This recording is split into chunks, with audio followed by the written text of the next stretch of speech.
Tidak adanya hujan beberapa bulan terakhir membuat tanaman cabai petani di Lembang Loe, Kecamatan Bidabu, Kabupaten Cileponto mati.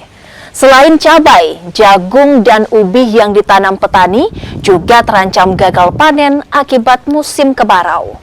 Banyaknya tanaman yang gagal panen bisa berdampak pada stok bahan pangan di Kabupaten Cileponto.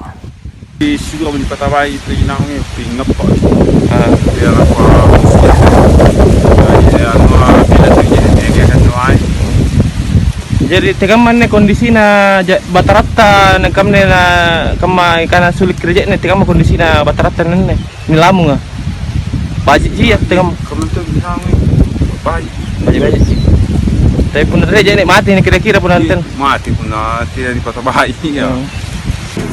Beberapa daerah, beberapa titik memang ada yang gagal panen karena kondisi air yang sangat kecil.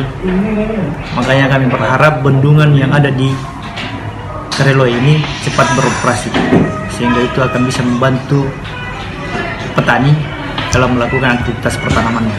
Kondisi ini sudah berapa kecamatan yang sudah mengalami dampak dari cuaca ekstrim ini, Kak?